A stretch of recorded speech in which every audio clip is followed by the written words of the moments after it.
How's it going? And welcome to episode 264 of On the Wire. Proud member of the Pitcher List Podcast Network. I am Adam Howe, joined as always by Kevin Hastings. And by always, I mean all the time that we actually get to record on air. We admit, obviously, we are well aware that we have been off the air for quite some time, Kevin. I am super excited to get back to it. I know we missed some pretty eventful fab periods for obvious reasons. Trade deadline, leading up to the trade deadline, the aftermath of the trade deadline. Those are the three big ones, right? But we got plenty of news that, to find ways to use our last couple dollars for the final, what is there, five more fab periods left? Six, five or six. But Kevin, just happy to be back with you. How you doing? Absolutely, Adam. I say this all the time, but there is absolutely nothing I'd rather be doing than talking baseball with you right now. Yeah, I've had a 3 weeks as we actually on August 1st, prior to us recording the pre-trade deadline episode. I found out my sister hit her head, and was having emergency brain surgery. I headed to Nebraska. I was there for the following weekend as well. So there was our post-trade deadline Right. episode. And then I got home. My sister's doing okay. She's doing great for everything that happened, by the way. I got home just in time for a hurricane to strike the island I live on. And there was a lot of damage. I was without power and internet for several days. We just got it back a couple days ago, and we have another tropical storm heading our direction, expecting it to arrive overnight tonight. So good thing it's still Saturday. We can get this recording in. Yeah, I was gonna say let's get going. Let's get that Yeah. storm. And I do apologize, but thank you for some people reached out asking, do we still do the show? I got a couple of DMs. I didn't see those until yesterday and today. Did not have a chance to answer them, but I do want to shout out Mike Gavin. He's a longtime listener of our show, and he's one that reached out. Yep, we're back, Mike. Mike, we're back. Thank you so much for checking in on that. But yeah, we like I said, we still have a stretch run that Yes. we've got to keep grinding away at, and so let's get right into it, Kevin. Lot of just these are the types of news and notes that we're getting. We're at a point of the season where we can make drastic changes or decisions if we are rostering these players, and we might not have the funds to make the drastic decisions on the other end. So you really got to keep your options open, your waterfall bids plentiful, especially if you need to stretch out that last, I don't know, anywhere between $20 and $30 that some teams still have left for the remaining five or six fab periods. So we'll start in St. Louis, who are losing or have lost two of their starting pitchers, Hunter Dobbins and Andrew Palente, both hit the IL this week. Dobbins with forearm tightness and Palente with elbow inflammation. Uh, it's kind of a big blow for a team that at least would like to continue to pretend like they are going for a National League playoff spot.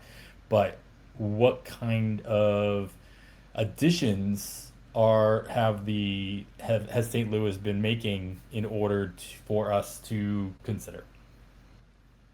Well, it appears Pete Hansen may get this start on Thursday versus Baltimore for St. Louis. Other than that, we got guys we've seen this season kind of in and out of the rotation at times, but Liberatore, Michael McGreevy, Quinn Matthews has been up recently, had been performing well, at least what I remember. I've been kind of out of the loop on things for a couple weeks. And then I know he did get roughed up in his most recent outing, but and Kyle Leahy, the other four. But it looks like Pete Hansen may get a shot here coming up this week. Leahy, I'm glad you mentioned him. The other piece of news I left out of the outline, there's been some conversation about limiting his outings moving forward, limiting his innings in the form of shortened outings as well. So just something to keep on the radar. Obviously, that's going to take a hit if you have been riding We're that going to have wave. starters leaving with leads after 4 1/3. It's It's that's that all it time of takes. year. It is that time of year. It's rough. Yeah, so add Leahy to that list if you are creating any kind of weird watch list where you're just watching for those pitchers that are going to be on innings limits. Remember, Lee is converted reliever and just not necessarily stretched out for a. I don't even know how many innings he's had so far this year, but he doesn't have a history of having a lot of innings throughout the course of the year. He's at 122 and a third. He hasn't reached over 88, which was what he hit last year. Only starting one game though. Um, so yeah. So we'll expect some shortened outings and maybe even some skip starts from Leahy down the stretch.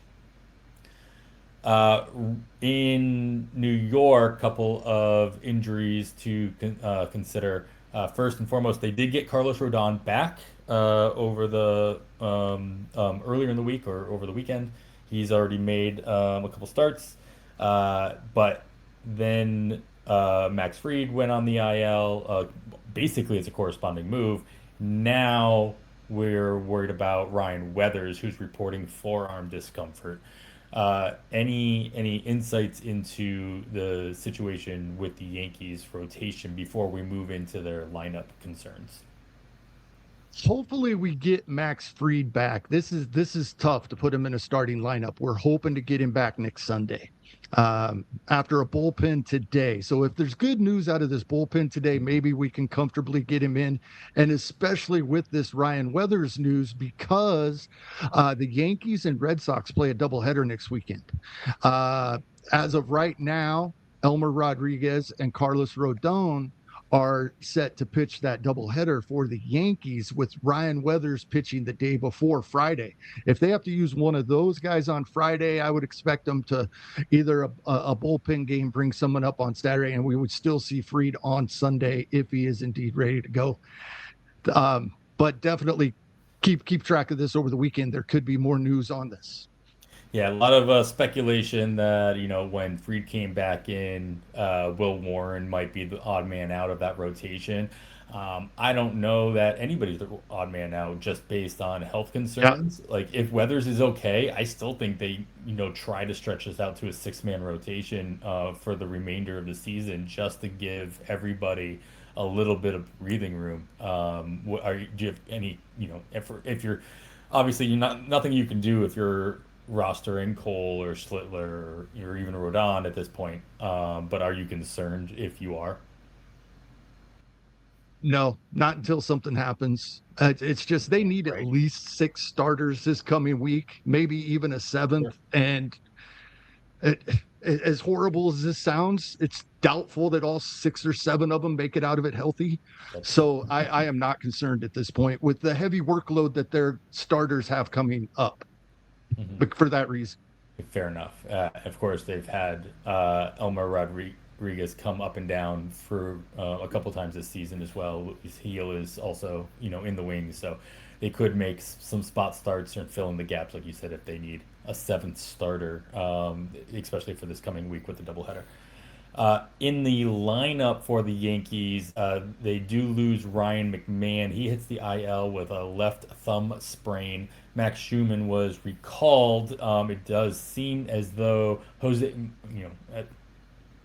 my boy Jose Caballero, only because I literally drafted him everywhere, and I've been really stressed since the trade deadline because he's played like once or twice a week since the trade deadline. Looks like he's getting some added playing time. He did start at second base the other day, but then moved over to third base when Jazz came in to take over at second. Did start at third base today, batting ninth. Uh, do you expect to see McMahon out for an elongated period of time with this injury? And if so, how much trust do you put into Caballero, or how much trust should I put into Caballero, putting with everyday playing time for next week? it really appears to me that the Yankees want to run the same lineup out there on a day-by-day basis as often as they can, and that does include Jose Caballero at this point. Goldschmidt is going to get in there versus lefties, and that's probably the only time. Same with Rosario and Ali Sanchez, and he won't even get in against all of them. So this lineup has been very stable over the last few days. Even with the injury to McMahon, he's only been out for 3 games, and for the 3 games since he's been out, the lineup's been exactly the same against the 2 righties they faced, and I expect to see that going forward.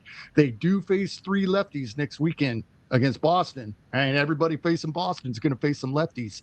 So then for the weekend, Goldschmidt and Rosario are definitely in play.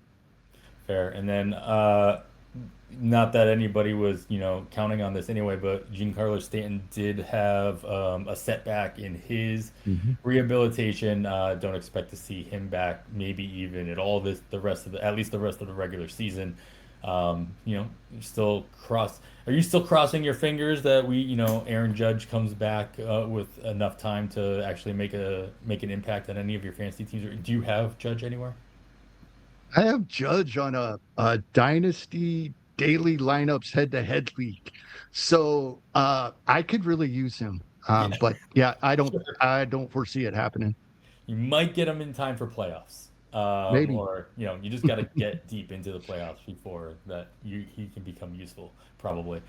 Um, the Dodgers are without their center fielder, Andy Pages. He hits the IL with a fractured left hand. He'll probably be out for the rest of the regular season, or at least all the way up until the end of it, and maybe even beyond. They do recall Alec Thomas, who they had signed after he was DFA'd by Arizona to fill in at the position. They didn't really have a ton of options in center field. So that seemed like the most logical step, especially if defense is of any concern whatsoever. And Dave Roberts has said it is. So they act on that by bringing up Thomas into center field. I mean, are you safely dropping Pajes pretty much anywhere, I'm assuming, but are you looking at Thomas as a viable option for fantasy purposes for the rest of the season? I think so. In deep leagues, I think he's going to get the playing time. Dave Roberts flat out said he is starting versus righties, and versus lefties, it's to be determined. Well, they face 5 out of 6 righties this week. He may play all 6 games. As you said, the only other outfielder on the roster not in the starting lineup is Alex Call, and they don't want him in center fielder. He would have been there at least that first game, but that when Thomas got called up, right? He hasn't been in the lineup for a week. So yeah, it's Thomas unless they bring someone else up, but he's the one they brought up. Yeah. So yeah, moderate power, a little bit of speed. Hopefully this Dodgers lineup gets him on a hot streak.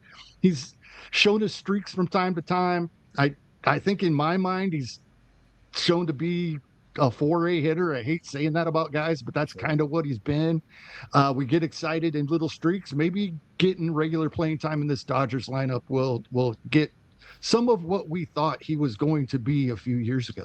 Alec Mhm. Thomas. Yeah, I mean they don't have it all, like I said at the beginning, they don't have other center field options. Tommy Hedman's played Nope. there.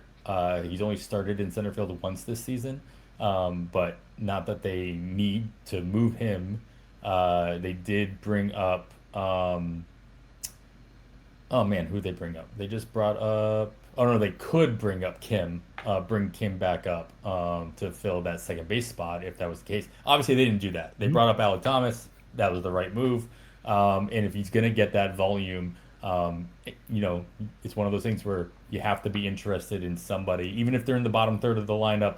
In that Dodgers lineup, there's going to be opportunities for him to score some runs if he's at the bottom of the lineup, having Otani and Freeman knocking him in, as long as he can get on base. Yep. Definitely. I think yeah, as you said, they don't have anybody else, and the fact that Dave Roberts had stated that he's going to be in there, Mhm. and you brought it up, center field that Dave Roberts even mentioned center field defense. If there is any team that can afford to put a so-called weaker hitter in their lineup and leave him in there on a daily basis, it's the Dodgers. Sure, there you go. They got plenty of power and speed in their lineup. Yeah, especially now that Kyle Tucker has remembered how to hit the ball. Yeah, exactly. Now Tucker, you don't want putting in the center field because he obviously forgot how to catch the ball as well, as he's proven last week a couple times. But that's neither here nor there. I love Kyle Tucker. I have him in plenty of places, so definitely no shade meant. Um, the Athletics, they lose their starting shortstop Jacob Wilson once again to the IL. I mean, you have to take notice with the Athletics. Any hitter that's going to spend, the remainder of their season playing most of their games in Sacramento, we have to at least take note. Is there anybody that is going to gain traction from Wilson being out of the lineup once again? Yes, and the Athletics are at home for all 6 games this week. Mhm. It's even hot here in Hawaii. It doesn't really get hot here. It's hot everywhere right now. So that's going to be great, and it's versus 6 right-handed starters. So the Athletics, like I brought up with the Yankees, very stable lineup. They try not to move many guys in and out. The last 4 games versus righties, Donovan Walton has been the shortstop all 4 of those. And I expect that that's what we're going to see going forward here for a little while. We've seen him in little streaks throughout the season, mostly against right-handed hitters, and they are going to face 6 of them this week. Um, that's the main thing I see here. We Zach Geloff is back. Carlos Cortez playing against every righty again. He had started losing time earlier. This may be old news, but I'm kind of getting back into this myself. I'm a Cortez fan versus righties, but I think the big winner here is Donovan Walton at shortstop. Yeah, I mean he seems to have filled in that spot most days since the official placement on the IL, which was just a couple days ago. He's reporting some injury, obviously earlier in the week, but finally placed on the IL on Friday. That is Jacob Wilson. Um, we got to go down to Arizona Yeah. because what is going on with Ketel Marte? He missed the game and then flew back to Arizona, got his own MRI on his knee, and then he was put on the restricted list for a day, and then he was retroactively put on the 10-day IL with knee inflammation.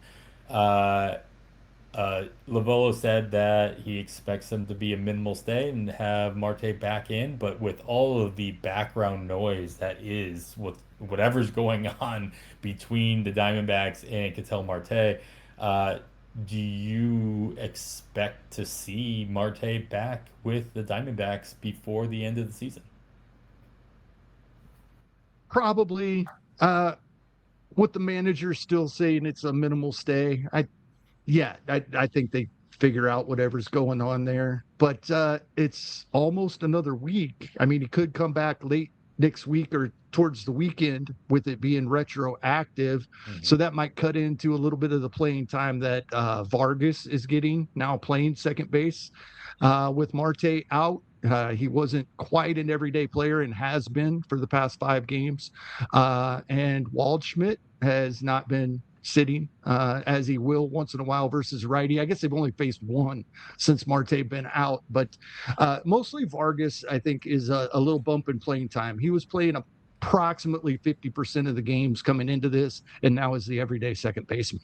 Yeah, Eldemaro Vargas had been leading off against lefties too in that stretch where they were facing Yep. all those lefties as well. So, I mean, time playing time is key, obviously down the stretch. If you are just looking for any kind of filler, especially in that middle infield position, you've got to at least take a look at Vargas, especially since he's taking advantage of that playing time already. Uh, the other player in Arizona that's been taking control of their own destiny, if you will, is Jordan Lawler, who's been playing every day in center field, minus today, since coming off the IL himself at the beginning of the week. Of course, like we just mentioned, they did face four straight lefties, and then Lawler's not in there to start the game on Saturday. Do you expect this? Do you expect this to be like more time for Lawler, regardless of handedness, or are they have they showing their cards in this first week since he came back? It is intriguing. We don't really know. He just came back off the IL, was playing for, well, they had Thursday off too. Mhm. So this is concerning a little bit. Give that Waldschmidt got the nod today over Lawler. That could be a bit concerning that we may not see Lawler versus righties because we don't always see Waldschmidt versus righties, and he got the nod. Yeah, Lawler's just had so much odd playing time throughout the year. Obviously, he's been hurt most of it. But he started off the year starting against righties when he came in that very short stint between IL stints. He started against a bunch of righties as well. So we'll kind of have to wait and see how they handle this on tomorrow. I'm not, or on Sunday. It'll be interesting to see if he gets the nod in the Sunday matchup. All right, we got a couple more pieces of notes to get to, including a big call up in MLB debut and a bunch of other returns from the IL, but we'll get to those right after this break. All right, Kevin, I'm not going to bear the lead anymore. Obviously, Kade Anderson being the big spend expectation in this week's Fab as he came up and made his MLB debut for the Seattle Mariners. Um, did you happen to see what he did? And are you expecting Looking right to see now, all the dollars just completely gone? Mostly based on the fact that the opportunity is there for him to stay the rest of the season. They obviously called him up from Double A beyond the time period where he's going to lose, and there's no true opportunity for him to lose rookie eligibility for next season. And they are kind of ravaged by injuries at the moment, or at least injuries have made this move possible for the Mariners as well. So I do expect to see Anderson up for the remainder of the season, pending his own injury or implosion, if you will, as well. But with all the accolades and all of the results that we've seen so far this year and in prior in the minors, I would venture to guess that there's a lot of runway for him to be successful. yes, and I wish this box score line was a little worse. It's not phenomenal by any means, but 5 2/3, 5 hits, 2 walks, 3 earned runs, 2 home runs. Right? It doesn't look that great. And in fact, I wish it was a little worse. It might keep the price down, but it's not going to keep it down much. People are going to spend what they have, what they can afford of what they have left. Mhm. If they need starting pitching on Kade Anderson this week. But 2 of the 3 runs he gave up, both of the solo home runs he gave up were with 2 outs in the 6th inning. He ran out of gas.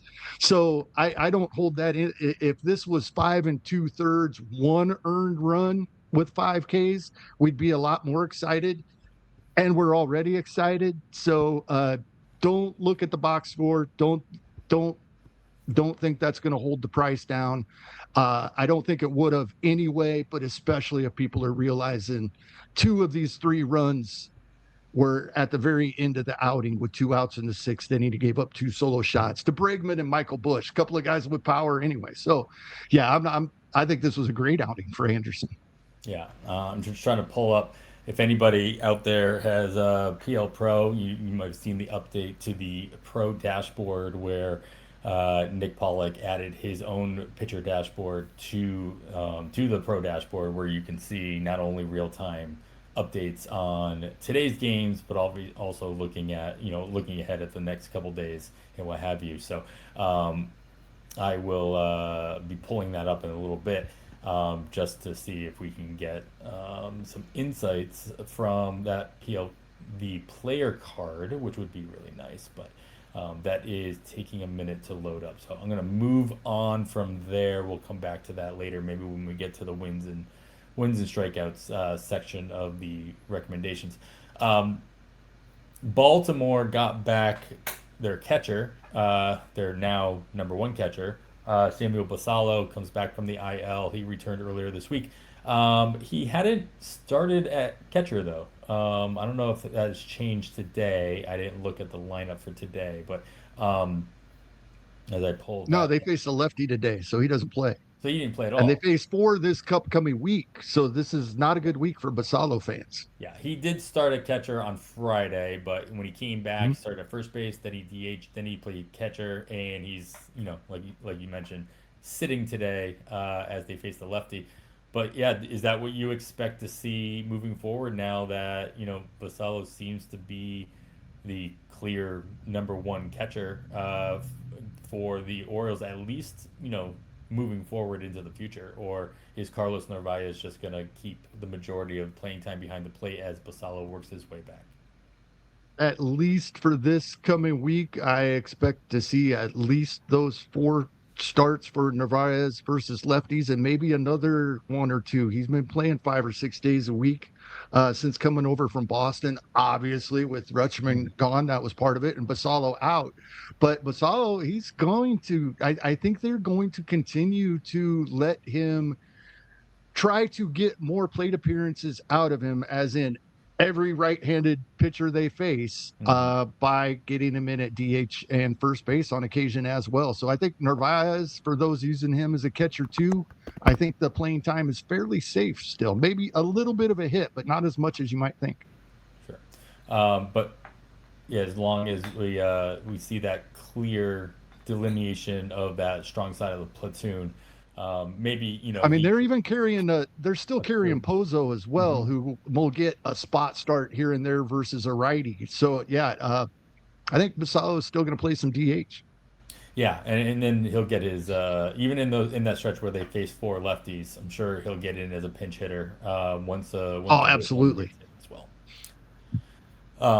That's the thing about catchers. It's like you don't usually carry a third catcher on your two catcher leagues as well. So it's not as though you are going to bench him just because of the handedness. You're just gonna have to roll with it, and hopefully he gets in those pinch hits, and he does something with them.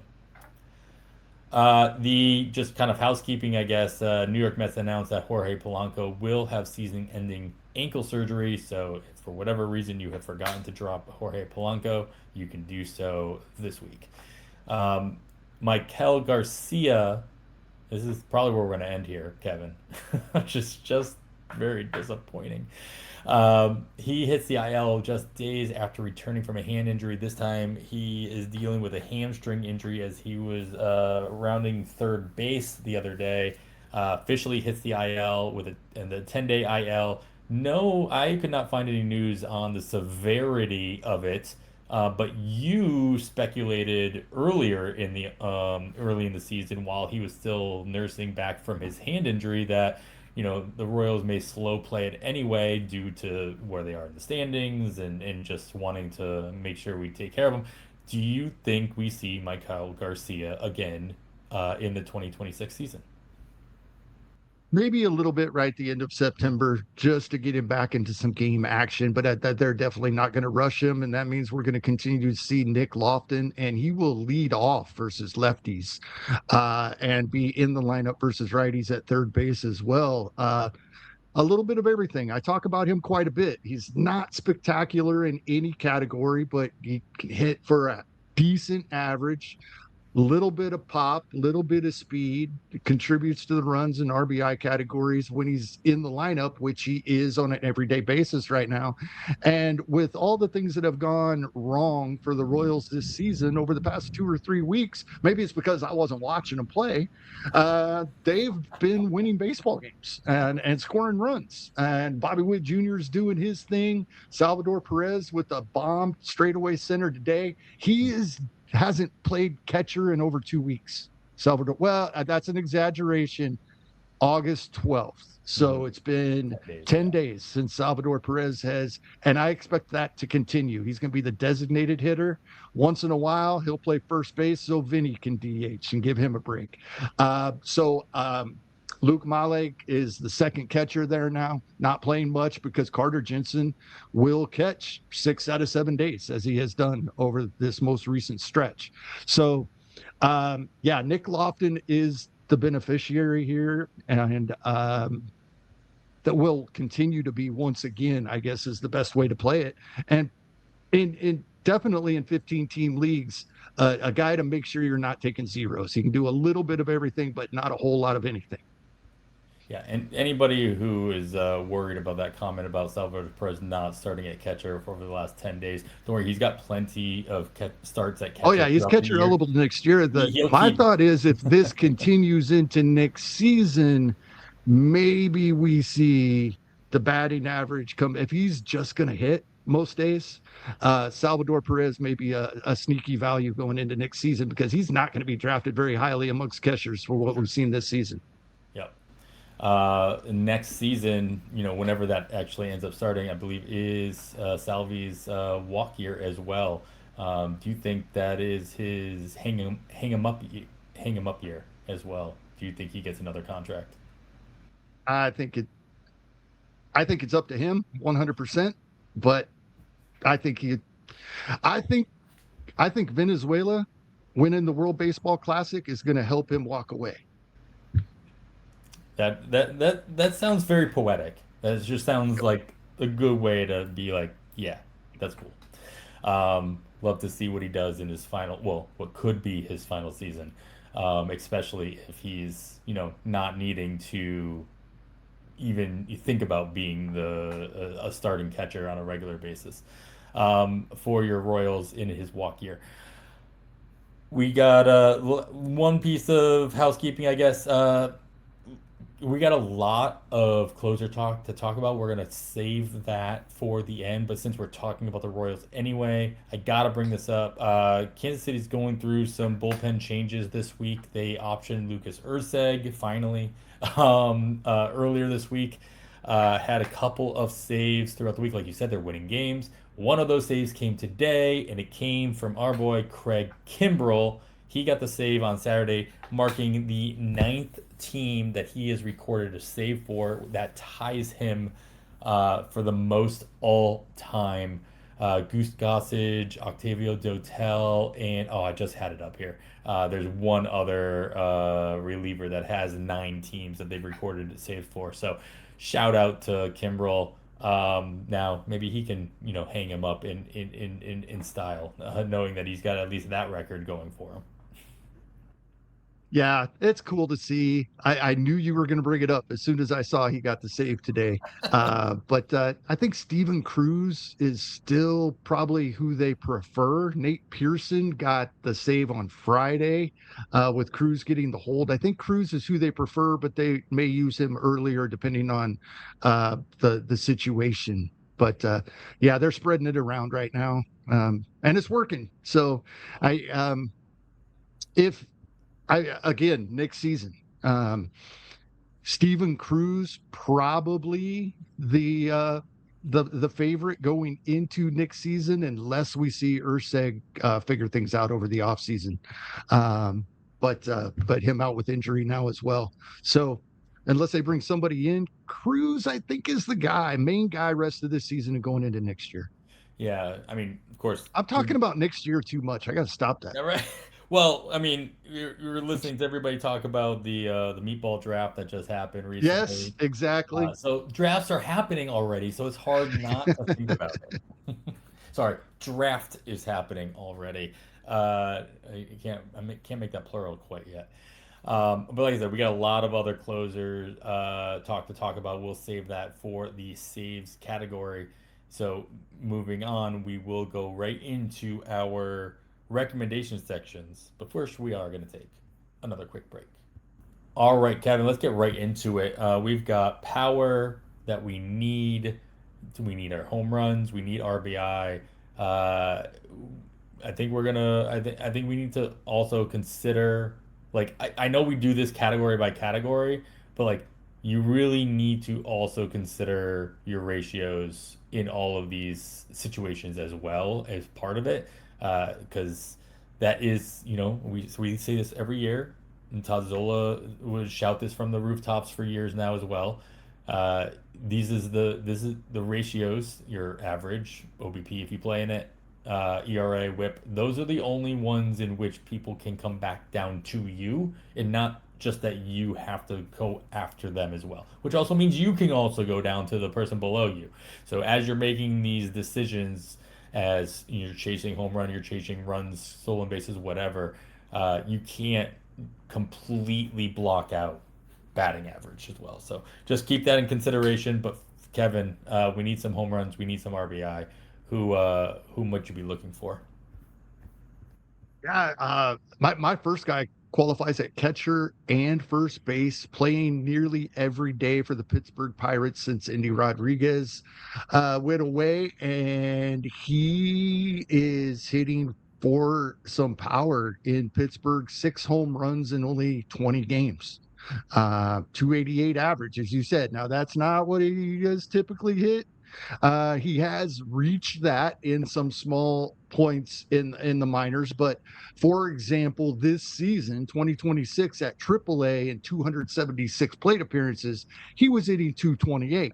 Now he was probably being pitched around a lot with that power that he has, and he had a 362 OBP, but the projections are all over the place, anywhere from the mid 230s up to 254.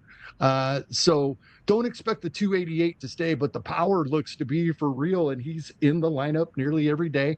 60% rostered in main events, but widely available than in 12s. Another guy that is only available in 12s, and only about 30% of them, is Washington. Oh yeah, Abimelec Ortiz, 69% rostered in OCs. He is nearly the everyday first baseman, at least versus righties. DH is a little bit as well. He's been hitting well ever since the Nationals brought him up.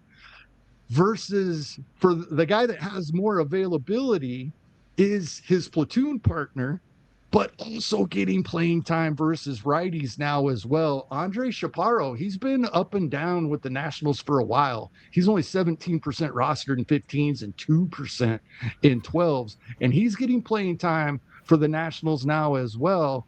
And hitting bombs, and more impressively, in his limited playing time, he's already got 32 RBI for the RBI portion of our power category. So Rafael Flores Jr. in Pitt, Ortiz in 12s, where he still may be available, and then Chaparro as a backup as in Washington as well, are my favorite power plays for the week. Nice, nice. Looking at power, gotta at least look at where the Athletics are playing. And as you mentioned earlier, they've got all of their games next week, all Hmm? six of them in West Sacramento, and they face an entire slew of right-handed pitchers or starters at least. Carlos Cortez, for that reason, is the top of the list on the PLBot projections, based on PLV projections for the week. Should get plenty. He seems to be on that strong side of the platoon for the Athletics.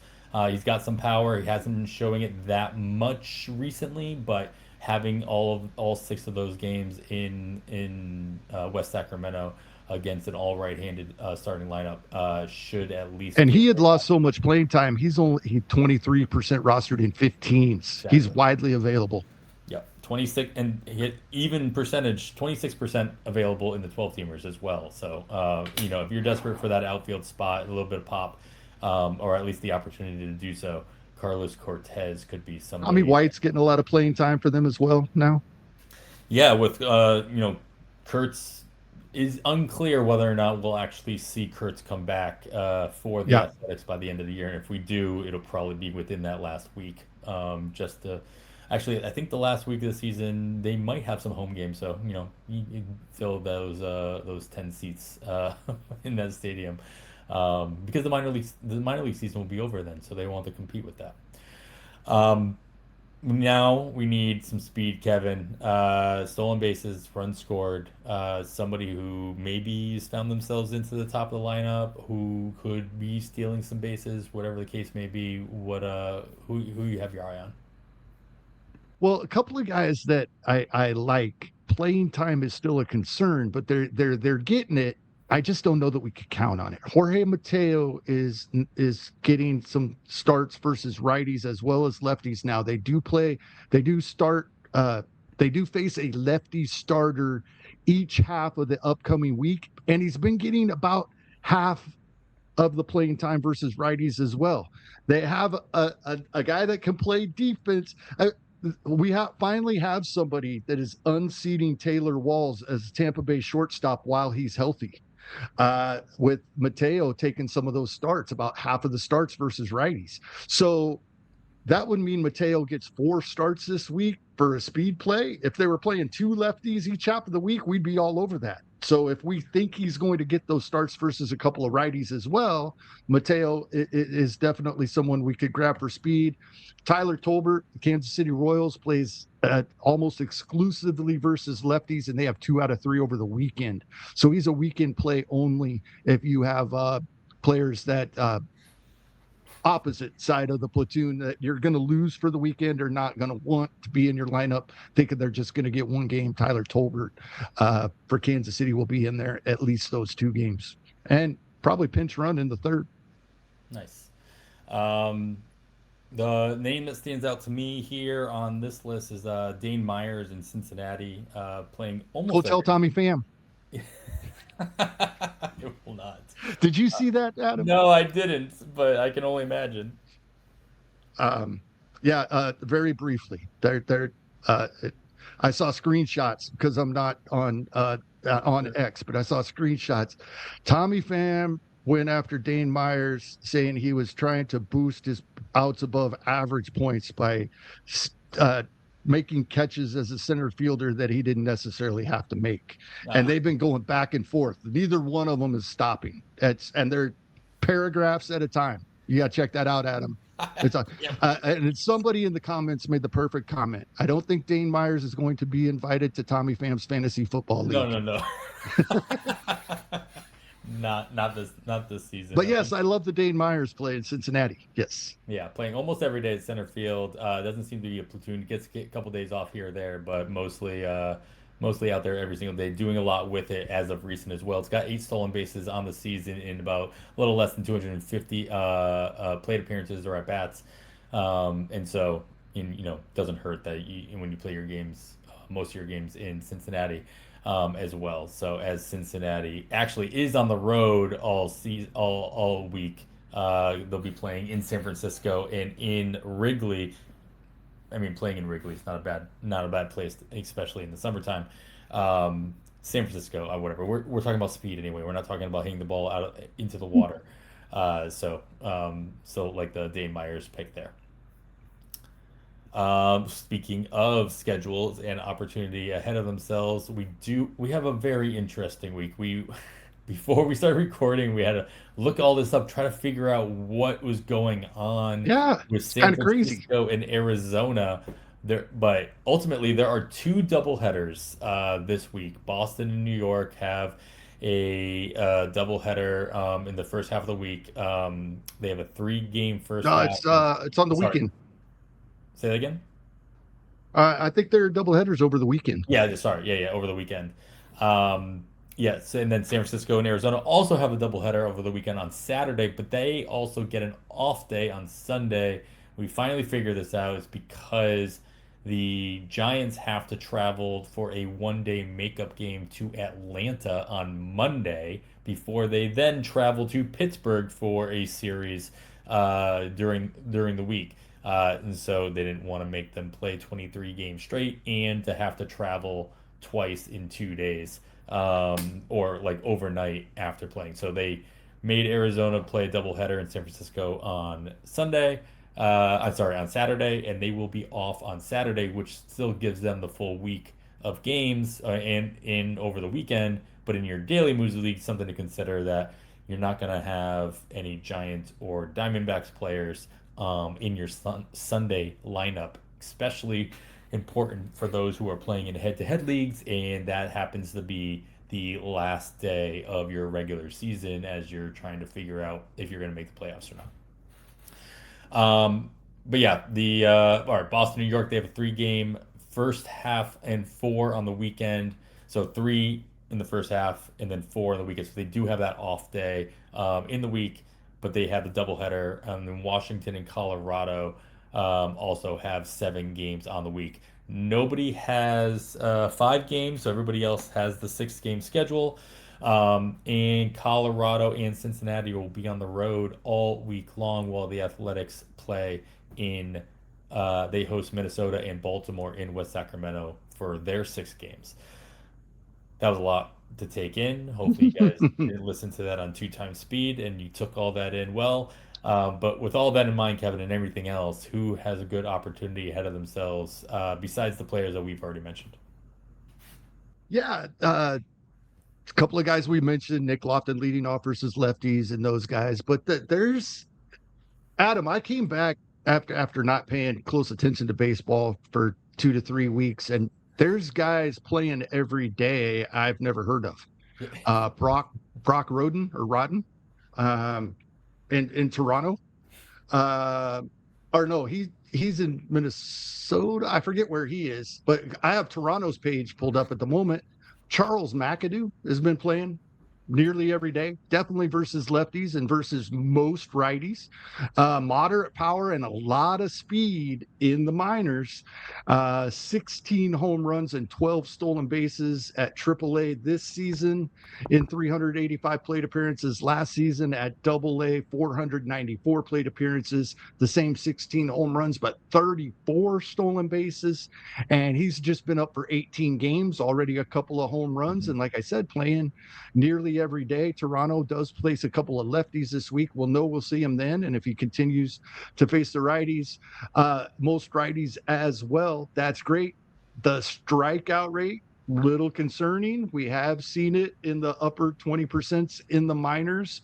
He was down to 22% roughly at AAA this season and back to his 27 28% here, so that it can't go higher than that. If he can stay there or even bring it down a little bit, I think McAdoo is going to hold this spot for a while in Toronto at 24 years old and can give us a little bit of everything in that lineup, Staying especially if the batting average holds. Let's just stay in Toronto. The other name that probably stood out to you that you didn't recognize was Brett Bateman. He's also the new leadoff hitter for the Blue Jays, apparently, over the course of the last couple weeks. And he's doing something with it as well. So, leading off on any team, you have to take notice here, but he's also got a long history of speed on the base pass as well, stealing 20 bases earlier this season in the minors, 19 the year before that, and 30 the year 38 the year. Oh no, 50. And then yeah, no, sorry, 30 total the year before that. So Yep. leading off for any team with speed, you could have thrown him into the speed category as well, but just the fact that he's at the top of that lineup for a team who's doing quite well and actually winning ball games right now. So if he's setting that standard for the rest of the team and putting himself on base, scoring runs, stealing some bases along the way, he's only 48% rostered in the main event, 4% obviously in your online championships, a lot less there as well. Because just like you and me, we had no idea who Brett Bateman was until we started looking at lineups. Yeah, I was looking at him earlier as well, Adam. And the great thing about him is, at least versus righties, he will not lose his playing time. There's a couple of Vladimir Guerrero Jr. just came back. So he got into the lineup Saturday. So he's back. We don't know about Andres Jimenez, how long he may be out at shortstop, but Bateman is the center fielder when they're facing a right-handed starter and leading off. So he may, even if he starts to lose time versus lefties, he's still gonna lead off versus righties. Yeah, fair enough. Um, all right, well, we've got some pretty good names in there in the hitting categories. Let's move on to our pitching categories. But Kevin, before we do that, we have to take another break. All right, we know about Kade Anderson. That's going to be the top of everybody's waterfall bid. Whether or not you have enough money to get him, though, is another question. So if you don't have enough money to get Kade Anderson, you should still try. Probably. But who else would you be adding into those waterfall bids behind him, especially if you're looking for wins and Ks? Adam, this is a guy I drafted a lot of in the earlier drafts and until right before the season he was injured for the Texas Rangers. Cody Bradford. I have liked this guy for a long time. He really helped teams that picked him up off waiver wire last season, and I really thought he was going to have a good season coming in. He's been back for 3 outings, with 7 innings at the Angels, and gave up 3 earned runs, only went 4 innings in his most recent outing, but that was at West Sacramento. He only gave up 2 earned runs. I'm saying only. I understand that's over a 4 earned run average for that outing. But in West Sacramento, facing 19 hitters to get the 12 outs and get out of it with 2 runs, that's pretty good in my mind. And if he's building up some innings here, Cody Bradford is somebody I have really liked, and he is set to face. Who was he facing this week? Bradford, I At know Milwaukee. he just got Not the greatest matchup, but he is a lefty, so I'm willing to throw that out there. nice. How Um, do you? Oh, just he faced not, the Angels again today. We can see how he did today as well, real he quick. gave up three. He did pretty good. He gave Three. a couple hits and walks. His whip was not that great, but his ERA was in the three, so I'm pretty sure it was only like 1 or 2 runs. Yeah, 2 earned runs, There you go. 7 hits, no walks, 5 1/3. So he's building up the innings there a little bit. And yeah, he was really good in spots last season. So I drafted a lot of him, and he was injured in the offseason. Yeah, there's just not a lot of risk to be taken. Kikuchi comes back tomorrow, I believe. So he'll be available out there for those that are willing to ride that roller coaster. And we talked about this last time we recorded. It's all about your risk tolerance. This time of year, you have to take more risks than you would have earlier in the year if you're chasing. Although, as you said, protect the ratios. Don't think that they're done because people can come back to you. But depending on what you need and how risky you need to be, Kikuchi's back tomorrow as well. Yeah, besides him, the two-star options are not plentiful as well. So if you're strictly looking for volume and you are already at the bottom of your ratios and there's nowhere for you to go, I get it. That's fine. Chris Bassett, it leads the top of the PLV projections, at least in wins, along with Andrew Alvarez, who have their two starts suggested for next week as well. But then besides them, Libertor, Scherzer, Carson Weisenhunt, I don't know that I trust any of them to do anything for me, and I don't know that I trust them to volume their way into enough strikeouts for me to care, even with I mean, to look past the ratios that they could possibly give, unless you have a different feeling on any of those guys. Not really. We get Griffin Jax's back this week as well. Um, it's got a little bit of availability. Yeah, Who else were you looking at? I'm sorry, Adam. with the injury scare, I'm actually surprised. What is Jax's rostership? 'Cause It is 78% in 15s. wow, okay. Yeah, I usually put my for the pitchers, I try to filter out you got to be 50% rostered or less in 12s for me to even He's 55 in 12s. yeah. He So didn't come just up on my misses list. your cut. Yeah, just trying to find, all the guys that are actually available. But yeah, you're right. It's like it is, you always got to be checking, right? So 78% of the main, that's going to be, somebody that's still going to be available in a good, 25% of leagues. Jose Urquidy just had a good outing. He's got a two-step. Oh, man, I can't. I don't. That, It's all about yeah. risk tolerance this time of year, right? It's just like even with a two step, like is he going to volume even with two starts? will he go long enough in each one of those starts to volume away into a good enough strikeouts for me to hold my nose at what could possibly be two complete duds on the ratio side.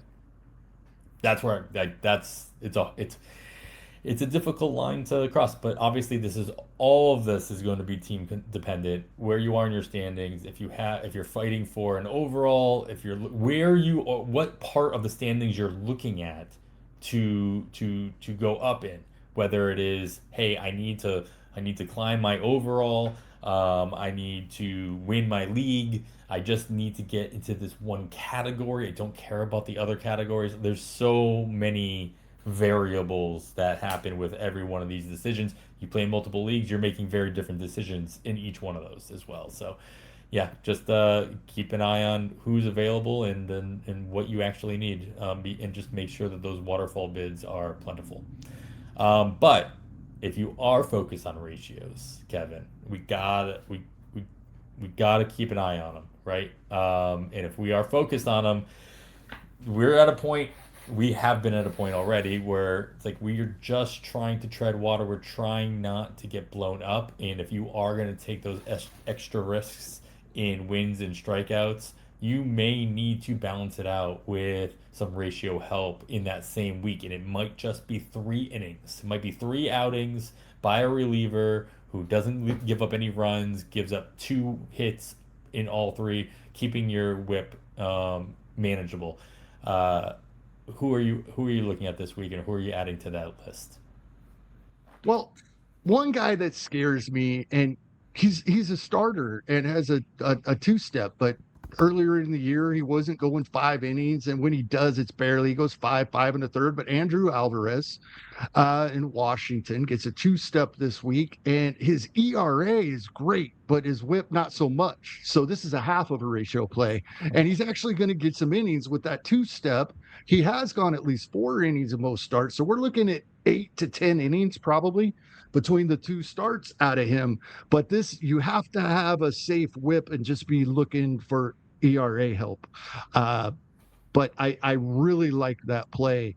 And he when we're chasing wins, he's not a lot of help. We're not sure he can go 5. But for ERA help alone, your WHIP has to be safe. I really like Andrew Alvarez this week. Nice. All right. Well, you usually will throw a guy in here that could also steal a save. We've got so many saves to talk about, or so many different bullpen situations to talk Yep. about. I will make the segue here in by throwing the name out here that I was going to mention anyway, and that is Mason Montgomery in Pittsburgh. I, like many others, assumed that Luke Weaver was going to take over that role once he was traded over there. He has not gotten a save there. And actually, when he finally got into a game or two, kind of got a little bit of a blow up. So I've moved on from Weaver in anywhere that I might Yep. have taken that risk. But Mason Montgomery has made big strides in many different realms, including getting a win in a save in the last couple days for the Pirates. But just striking out way more guys, keeping his ratios down in check, at least in comparison to what it was earlier in the season as well. Still only 42% rostered in 12s, all the way up to 98% in the main event. So not going to Yep. be available in many places there. But Mason Montgomery, just keep an eye on his availability for both ratios and if you know how many saves the Pittsburgh is going to get have opportunities at getting, I think are going to end up continuing to go to Montgomery. I like it. Um, Like it a lot. what? All right. I mean, I made a list or a couple of notes, but any other what bullpen situations have you been the most enamored with, especially with the 3 week absence as you were catching yourself up? Well, yeah, it was a little surprising. I knew my Kansas City Royals had kind of seemed to be leaning on Cruz more than any of the other guys in that bullpen, but it's probably a week or two too late to be picking him up as he got a couple of saves a couple of weeks ago. Um, and but the situations you put on the outline here with the Cubs Daniel Palencia. I held him this whole time in leagues just because I couldn't find who I thought was better. So I hope he gets that spot back. Um, Justin Martinez coming back from Arizona, that's been a mess all year. I still don't know what to do with Arizona. I do think Palencia gets this job back. The question is how quickly. What's your read on this? I mean, Palencia looked awful in most of Yeah, his rehab stints. His yeah, final one was way better, and then when he came back and made his appearance on Friday, he looked very good. He pitched in the seventh, only faced three batters, and got all of them out. So it does look good, but Jacob Webb has looked so good the entire time. Got a pair of wins earlier in the week before Palencia returned, so he hasn't been getting those saves like he was prior. But the Cubs don't have any saves to speak of over the course of the last week either. So it's not like they're going to somebody else. I have a hard like it's gonna be one of those situations where it's like I think if Webb has a back-to-back day and they don't have a choice, the next day Palencia gets that save, then we're gonna start saying, all right, Palencia's got the job back.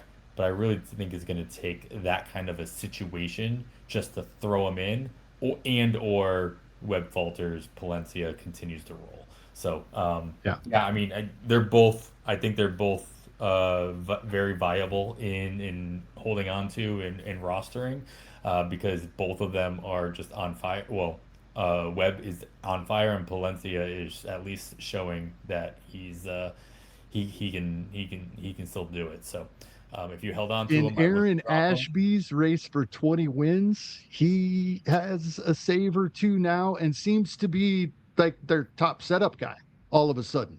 So maybe it saves he's going to get the rest of the season instead of wins, or a combination of both still. But I've had Aaron Ashby in starting lineups for most of the season. Rico Garcia got a save Friday in Yep. Baltimore. He did. And then Kodai Senga, who was picked up in most places going into this week, seems to be the closer in New York now. It seems to be the right move for him as well. So if Kodai Senga is still out there, keep an eye on that situation. I am waiting for Justin Martinez to get that first save since coming back. I think he's the obvious answer for the Diamondbacks, especially all of his rehab looked really good, hitting 100 and all that. So that is a situation that I'm assuming is going in his direction. It's just a matter of waiting for that opportunity to show itself. Over the years, I'm going to back up a little bit. You segued into this. I'm going to segue back just because I want to bring up that Dylan Lee is pitching like Dylan Lee again. He'd had battled a little bit of injury issues earlier in the year, and his performance wasn't quite what we expect out of him the past couple of seasons. But he's back to he should be in our ratios category as well um, In Atlanta, sure. in Atlanta. Yeah, that bullpen is surprisingly just very deep for the majority of the season as well. At least at the top three, which is when it comes down to the playoffs, that's really all you really need. Though Atlanta could probably use some deeper bullpen help with the rotation situation that they have, but neither here nor there at this time. Yeah, lots of just a lot of.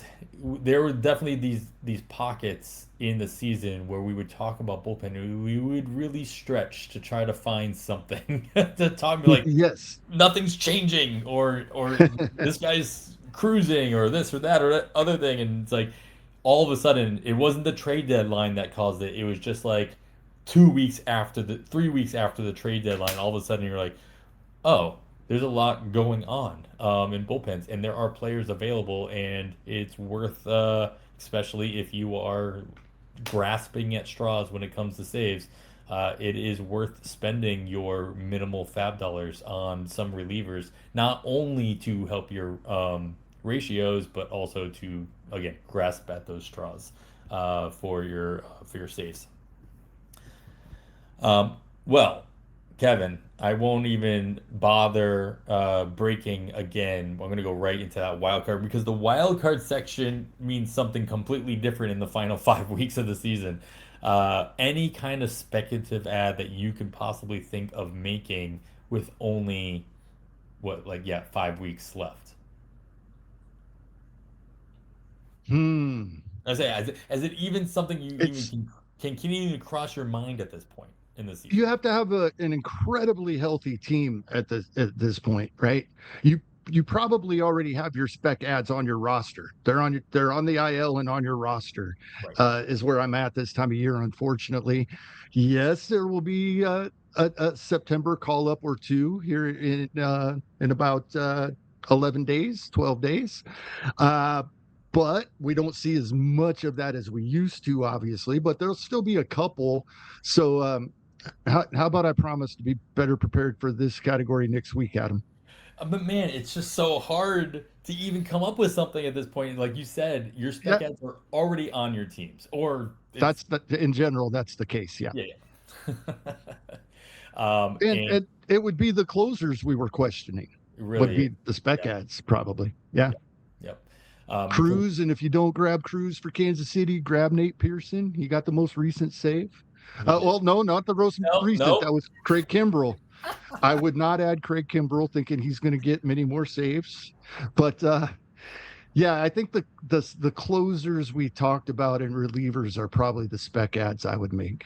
Yeah, I did look just in case Tyler Glassnow is 100% rostered everywhere. We do expect to see him this week.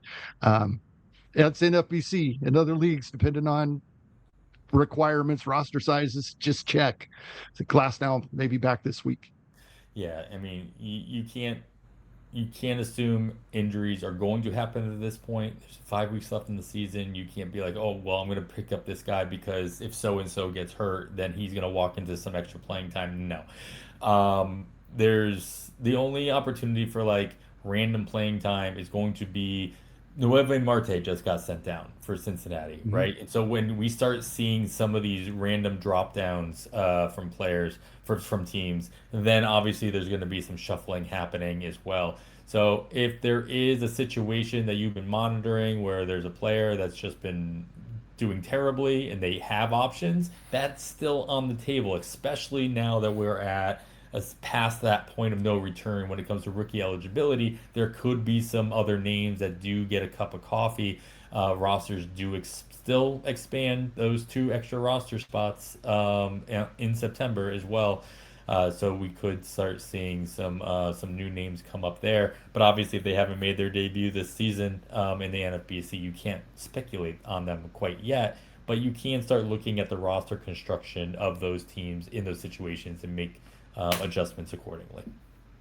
And then, of course, with these weird schedules that are happening this coming week, there's another doubleheader. I think Cleveland, I forgot who Cleveland plays, but they have a doubleheader the week after that as well.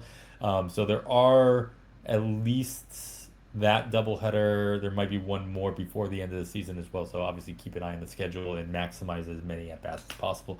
Kevin, now that you're back, what else can you how else can you close this out for us as we try to figure out how much more money we have to spend?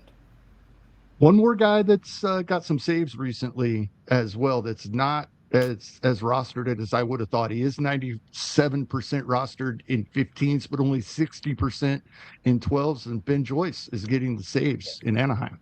that's true. And And then I yeah, we've kind of touched on it. I think we talked about this a little bit. What's it been? 4 weeks ago, Adam. But we definitely brought it up. The risk tolerance. It's time to go for it.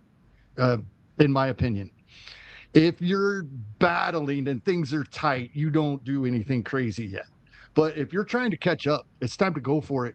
Take those risks. Throw a guy like Urquidy out there on a 2 start week. I mean, you're not, because just performing well isn't good enough. You have to perform better than the players you're behind in those categories. So it's time to it's in my opinion, it's time to go for it if you're a little behind and you're trying to cash. And then you really have the decision in the leagues where you really have to go for it if you want to try to win. or you can just play it safe and you know you're going to cash. Uh, I'm the type of player that will go for it in that situation. A lot of people wouldn't, but I do get a little risky if I have a chance to win a league. So it's time. 5 weeks to go. There we go. The riskiest thing I've done so far in one league where I just moved from second to third, I went with an all starter lineup and I benched both of my Mhm. closers, which I think ended up being fine. My closers in that team in that league. Oh, did I not book everybody? Oh, I think I might have kept Chapman in there. Yeah, I did. Never mind. I kept Chapman in there, but That's usually what I do. I usually leave one I if I just can. Yeah. I needed, it's a volume play completely. It just so Yeah. happened to be this perfect storm of all my starters on this roster had a bunch of two steps, and I'm like, I need to take advantage of all of them, and I need to jump up in wins and strikeouts in that situation. Uh, You It can surprisingly gain in like several dozen strikeouts at this point if you make a move like that. They add up more quickly than you might realize if you can go without any relievers in your lineup. The problem is finding the guys of quality that don't blow up your ratios exactly. and get strikeouts. So it's probably risky two step guys at this point. You know what it was? It was in our listener league, the one that we're both in. And it was not because I'm I've got a good buffer on wins, but I'm at the pot. I have the most wins in this league, but I have the fourth least amount of strikeouts. And it just shows you what my pitching staff is Yeah, made out of. I have a couple of teams like that and vice versa. I don't understand how it happens. Like I I don't understand remember it in the leagues drafting where I have Aaron so many. Ashby, but Yeah, that I mean those would makes a little bit more sense. Oh man. All right. Well, I think that's going to do it for episode 264 of On the Wire after everything and anything else. I am Adam Howe on behalf of Kevin Hastings. Thanks for listening. And we bid you goodbye.